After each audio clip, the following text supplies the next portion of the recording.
wild. Hey there, y'all. This is Hades, and today we're discussing Ragnarok chapter 103 and Loki's backstory. We get it. We called it. Here it is. All right. It is hype, man. All right, and we actually jump right into Loki's origins on why he's a trickster god, right? And I mean, I guess we all would have assumed, right, exactly why is like similar to the actual Norse mythology because he's a trickster, he's a deviant, he's a pretty messed up guy. No, no. That's not it. All right, let's go into it, shall we? As we get Loki, and he's dressed as this terrible looking man. He's trying too hard. All right, and that's him this entire chapter. Yeah, oh boy. And it actually goes into the lore that Loki became the god of mischief because of love. Yeah, and for who? We all know, right? Even though he was part Yon, he was still accepted into the Norse pantheon, to the Norse gods, because well, he's like them. He's strong, and we get him just straddling, down a good old, street and everything. All the other goddesses are all scared of him. They're like afraid to speak out anything against him because he's just so freaking evil looking, and he is. Then we cut to some of the Valkyries. We actually get some of them here, and it's so freaking. I was surprised. I was surprised we got quite a bit of the Valkyries here. Not all of them, of course, but quite a few of them.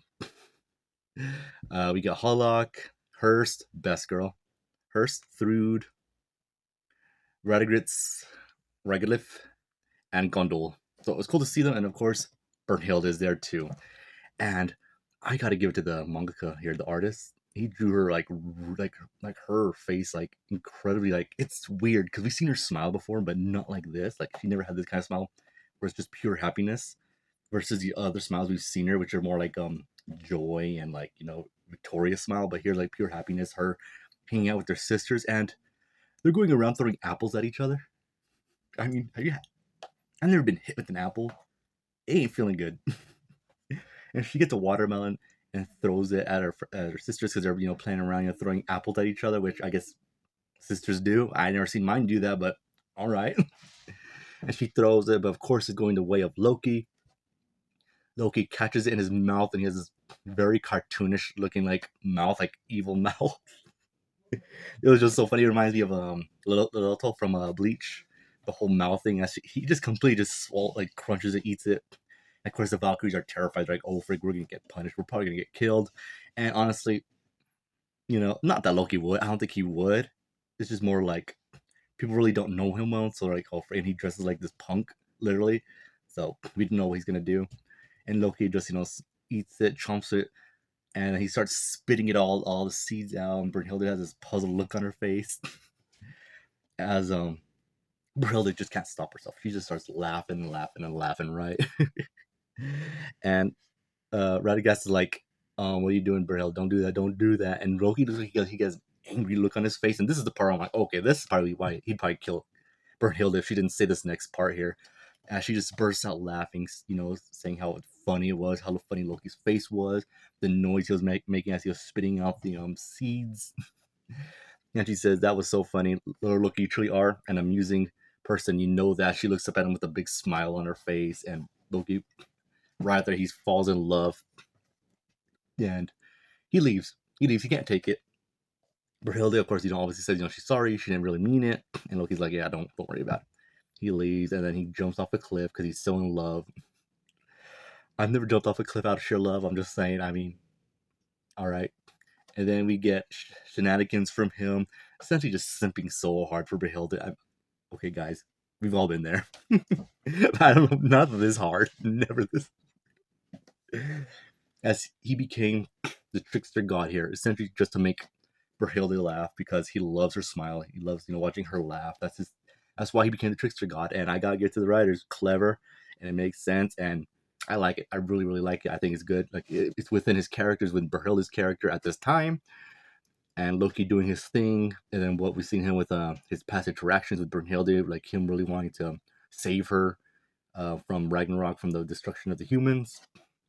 So again, very good stuff here for him as he'd go around from painting angry face on Forseti's forehead, and also going around shaving Ares' hair. I mean, imagine that.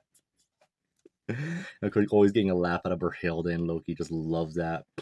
Then one day, she was in the library. She looks and she sees him running, holding, or with Thor's hammer tied to him as he's running towards Brunhilde. It's actually an excuse to get her as he reaches out, grabs her hand. Smooth as Loki, I'll give you that. Smooth. And he said, "Yep, we better get out of here, or he's gonna get serious." And Brunhilde's like, "Wait, what are you talking about?" She looks, and we see Thor. Thor is right there, angrily chasing them. Well, not even really running, just stomping, and then he just makes the lightning just cement out of him. And also, I want to say, okay, clearly Thor's hammer's not that heavy. I mean, a god cloth can hold it. So, yeah, sorry guys. Anyway, and then Loki, carrying Brunhilde out of there, having fun. As some time passes, they're breathing heavily, and Brunhilde seems to like really not have been into it, but she was into it. She was laughing so hard about it. And again, Loki just loves it, as he says right here. This smile. I want to keep watching Hilda smile forever. However, the narration comes in.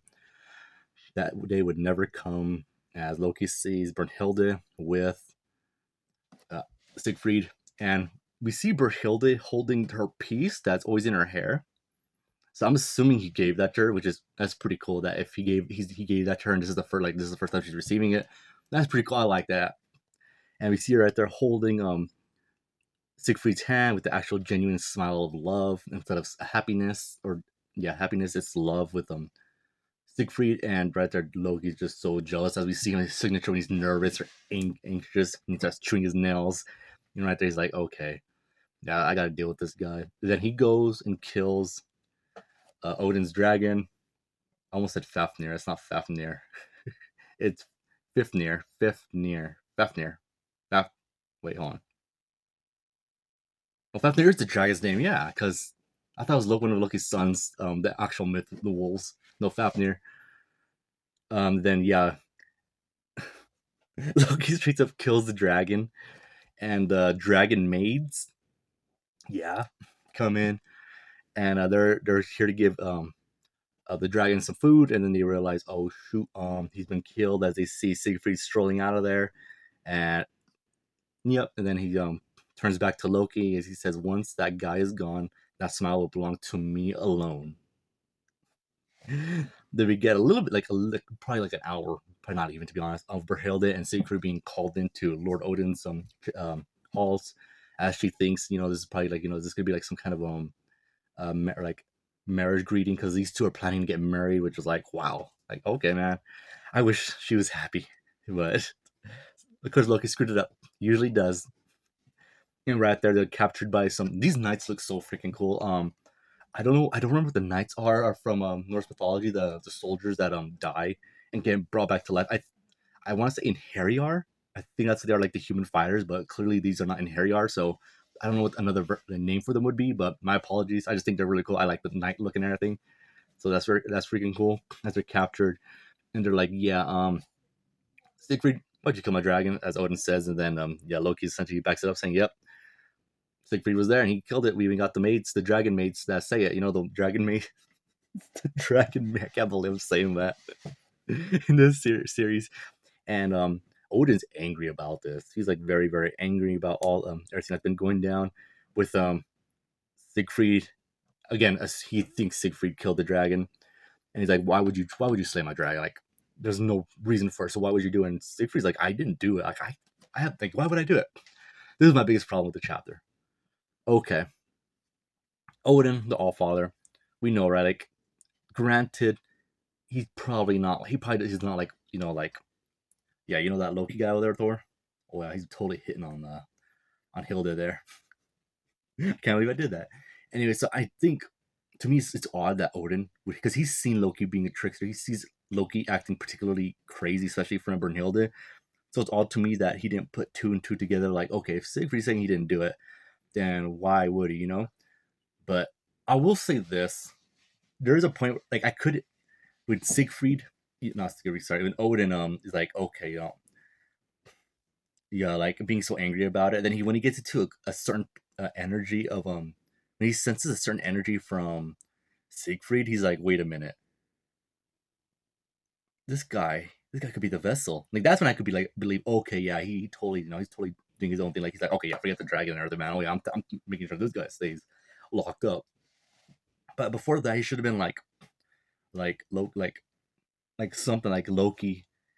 Like, look over at Loki and have some kind of suspicion, and then he feels the energy from Siegfried, like getting ready, like, am I gonna have to try to make a run for it? Am I gonna have to go something to kind of get his energy up, and then that's when Odin senses it, something like that, Um, like aside from that, this chapter is freaking fantastic because Odin does take advantage of this, and he's like, okay, yeah, Siegfried, for killing my dragon, man, you're locked up.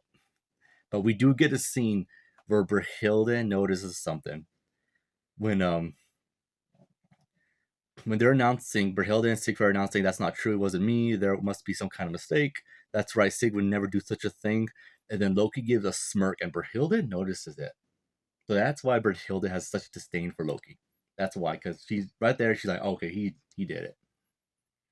Very interesting, I gotta say. Nice on Brunhilde, and of course, it makes sense to Brunhilde because he clearly loves her, and she knows that. She really knows that because from the well, again, all the time that he's trying making her laugh and everything, and plus, when she went to go ask him, if you'd be willing to, fight the next round and die probably. But of course, right here, Brunhilde is more her mind's more on like Siegfried. Siegfried. Hopefully, nothing happens to him, and then Odin is like, all right, Siegfried, yeah, taking you away. You're Tartarus for all eternity. And which even surprised Loki. Loki's like, oh freak, like I just thought he'd be gone for a couple hundred years. But he don't care. He don't care. As he's just happy because now he's the only one around Brunhilde. As he goes up to try to ask, hey, what's up, um, you know, I'm kind of a big deal around here, and so I can get you into Tartarus if you like. And she just looks over and says, no, thank you, with this disdain look on her face, the Brunhilde we're used to, looking over at Loki. And right there, Loki notices that, yep, she does not smile around him no more. And to Loki, he probably doesn't know. I think he would have suspicions, but I don't think he knows that she knows that he is the one that did this to Siegfried. So I'd give Loki the benefit that she probably has suspicions that it was him, but I don't think he would know 100%. And then we get him writing in his diary, say despite that, Loki didn't give up trying to see her smile, and he would always try to do these other more cringy things, man. That's like going overboard. When you got a friend that's just trying so freaking hard, trying to impress a girl. Like this guy would always the guy that would always go talk to this girl at a bar, and he'll just continue to buy drinks, buy drinks, and he completely wasted, and he still doesn't manage to get the girl's number. I know someone like that. I'm just saying. I'm just saying, man. So yeah, it's just like, man, Loki, and then we get a flashback of Brunhilde announcing, they should announce Ragnarok, and turns out Loki was sitting next to Odin. That's interesting. I'm just saying, and it does make sense that Loki wouldn't make a noise, wouldn't say anything because he's like, oh freak, like you're gonna get yourself killed there, Brunhilde, man, don't do it. And then also we get a scene from the first chapter where the incubus is like hitting on Brunhilde. He's licking her face, and then that's when Loki was he was gonna kill the incubus. Like, he was straight up gonna do it. But that's when Thor comes in, does his thing, kills the incubus, and says, "You better not be wasting my time. What do you got planned?" Then when he's leaving, he notices Loki's right behind the pillar. He doesn't say nothing. So Thor, good man, good man. I mean, he stole his hammer, and he didn't rat you out and say, "Hey, Brunhilde, your green goblin boyfriend's right there." I'm sorry. And then we get Loki actually talking to Hercules, so that was freaking cool, man. As he was saying, why do you fight for all this? And Hercules like, I'm always fighting on the side of righteous. And Loki's like, righteous, you say, just because it's right, just because you've been a good boy and waited, it doesn't mean you'll get what you want. Isn't that right, Hercules? So essentially, Loki's like, just because you're being a good person, just because you're acting righteous, doesn't mean at the end of the day you're gonna get what you want. And Hercules is like, Loki, if that is what you truly believe, then why is your expression so miserable? So it's like, yeah. So Loki's like, yeah, just because you're trying to fight for good doesn't mean you're gonna get what you want, humanity being saved, just because you're fighting so hard for it. And Hercules is like, yeah, you're telling me this, but your face gives away you're fighting for something too, and you want it to be worth it. You're fighting so hard for something, and you want it to be worth it, Loki. And that's true. Loki is. He's fighting for Brunhilde, fighting very, very hard for her. And will he get her? No, he doesn't know that.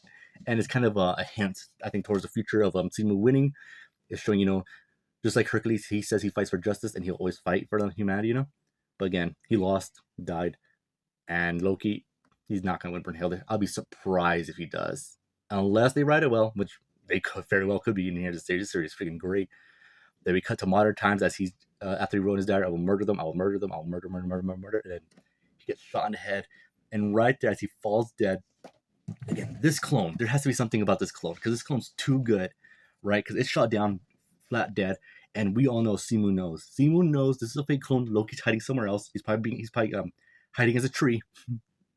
But no, the rabbit that was following Simu around, that was Loki the entire time. None of us expected that. I can't believe I didn't expect that. The freaking rabbit that we saw in the chapter with Simu was going around. We saw the bunny. That was freaking Loki. You got me, Simu. I mean, not Simu. You're right. You got me. And right there, and last chapter is the bunny turning into Loki, and Loki saying, "I will murder you." So Loki thinks he's got a good shot on Simu. I think Simu knows. Loki's gonna come from somewhere, and he's gonna just turn around. He has already got another organ ready to shoot pop. I think that's what's gonna happen. And yeah, I still think Simu wins. There's dead flags all around him, but same with Loki. But I'm still saying my investment's still all in Simu. So I'm gonna give this chapter again. Aside from Odin not being like Loki, what was if we do that? You're the only one that benefits from all of this. Aside from that, like the rest of this chapter was freaking fantastic. So I'm gonna give this chapter an 8 out of 10. Mostly banger. But yeah, I really liked it, and I still think I still believe we're probably gonna get another flashback for Loki. I think we might get something else, even though this kind of showed everything. I think we might get a little bit something else. I don't know what it could be. I think we will, because I also think the same thing for Simu. That seems to kind of be like a little bit of the procedure when it comes to the characters in Ragnarok, but I could be wrong, right? But yeah, overall, banger chapter. Anyway, if you guys listen this far, I appreciate it, and I hope you guys have a great day. Take care.